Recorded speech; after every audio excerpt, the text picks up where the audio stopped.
বিশ্বনবী মেরাজে গেলেন, মেরাজ থেকে ফিরে আসলেন। বিশ্বনবী বর্ণনা করলেন, আমি বাইতুল মাকদাস দেখেছি মাঝরাতে, লক্ষাধিক নবীকে নিয়ে নামাজের ইমামতি করেছি, 7 আকাশ দেখেছি, আল্লাহর আরশ দেখেছি, আল্লাহর সাথে কথা বলেছি, আবার ফজরের আগেই মক্কায় ফিরে এসেছি। সবাইকে খাইছে মোহাম্মদের মাথার তার ছিঁড়ে গেছে, নাউজুবিল্লাহ পড়ে। আবু জাহেল, উতবা, সাইবা সবাই মিলে একটা সুযোগ পেল, বললো এতদিন আমরা আবু বকররে বুঝাইতে পারি না, আজকে মোহাম্মদ যে গামজাখুরি কথা বলে, এটা বললে আবু বকররে আমাদের দলে নিয়ে আসা যাবে। সবাই সাইয়েদনা আবু বকরের কাছে যায়, যে বলে, আবু বকর জানো নাকি তোমার নবী নতুন কথা আমদানি করেছে? কি বলেছে আমার নবী? তোমার নবী বলে মাঝরাতে বাইতুল মাকদাস গিয়েছে। বাইতুল মাকদাসে তখন দ্রুতগামী ঘোড়া দিয়ে ছুটলেও যেতে লাগে 15 দিন। অ্যাবাউট টার্ন কাম ব্যাক, ফিরে আসতে আরো 15 দিন, মোট কয়দিন? 1 মাস, যেতে আসতে 1 মাস। তোমার নবী মাঝরাতে নাকি বাইতুল মুকাদ্দাসে ইমামতি করছে, 7 আকাশ ঘুরেছে, আল্লাহর আরশ দেখেছে, আল্লাহর সাথে কথা বলেছে, আবার ভোর হওয়ার আগে নাকি মক্কার জমিনে ফিরে এসেছে। আবু বকর বললেন, আসলেই কি আমার নবী এই কথা কইছে?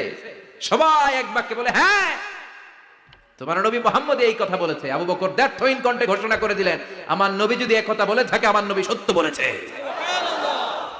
সত্য বলেছে, তিনি কখনো মিথ্যা বলতে পারে?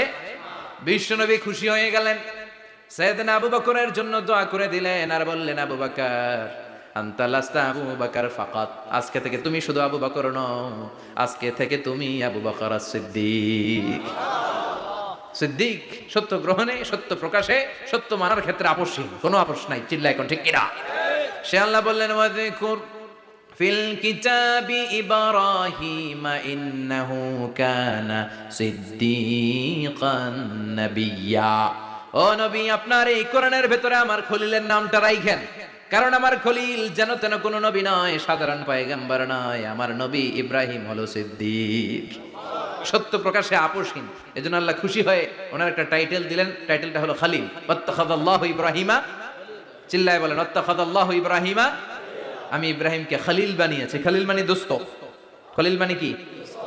আল্লাহ দুনিয়ার একজনের দোস্ত ডাকে, কি মজার ব্যাপার, কেমন লাগে তার কাছে শুনতে? সুবহানাল্লাহ কইবেন না? ওনারে বানাইলেন খলিল, আর বিশ্বনবীরে বানাইলেন হাবিব। সুবহানাল্লাহ পড়েন। বাপ বেটা সব নিয়ে গেছে। সাইয়েদনা ইব্রাহিম হচ্ছেন বাবা, আর বিশ্বনবী ছেলে। বিশ্বনবীর অনেক উপরের পুরুষ হচ্ছে সাইয়েদনা ইব্রাহিম, তো এটা পরদাদা না, বাবা না? বিশ্বনবী বলতেন, আনা দাওয়াতু আবি ইব্রাহিম, আমি নবীরে পেয়ে নাচানাচি করো, আমি তো ইব্রাহিম আলাইহিস সালামের দোয়ার ফসল। উনি যদি মক্কায় দাঁড়িয়ে দোয়া না করতেন, আমার বিশ্বনবীর জন্ম হতো না। সুবহানাল্লাহ পড়েন।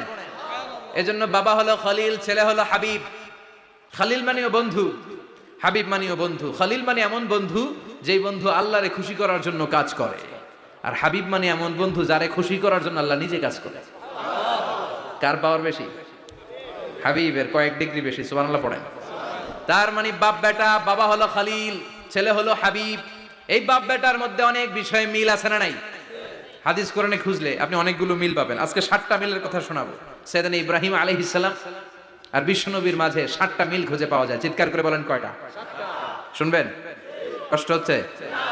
ঘুমে ধরছে? রাত তো অনেক হয়ে গেল, সর্বনাশ, 11টা। হ্যাঁ, শুনবেন? কতক্ষণ? সারা রাত?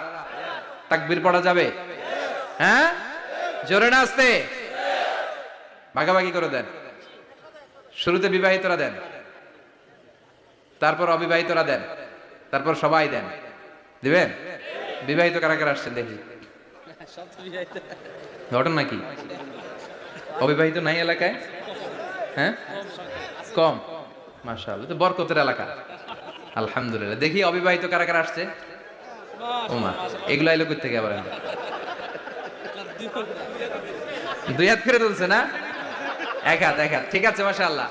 শুরুতে বিবাহিতরা দেন, এরপর অবিবাহিতরা দেন। শুরুতে বিবাহিতরা রেডি হন। আমি লিল্লাহি তাকবীর বলে আল্লাহু আকবার। গলা ধার দিতেছে অনেকে। বিবাহিতরা রেডি? দেখবো কাদের পারফরম্যান্স কেমন হয়। বিবাহিতরা পড়েন, লিল্লাহি তাকবীর। অনেক আওয়াজ, সংখ্যায় বেশি এরা। এবার অবিবাহিতদের পালা। হ্যাঁ, অবিবাহিতরা রেডি? দেখি কি অবস্থা। এবার অবিবাহিতরা দাও, লিল্লাহি তাকবীর। মিলে 3টা পড়েন, লিল্লাহি তাকবীর, লিল্লাহি তাকবীর, লিল্লাহি তাকবীর।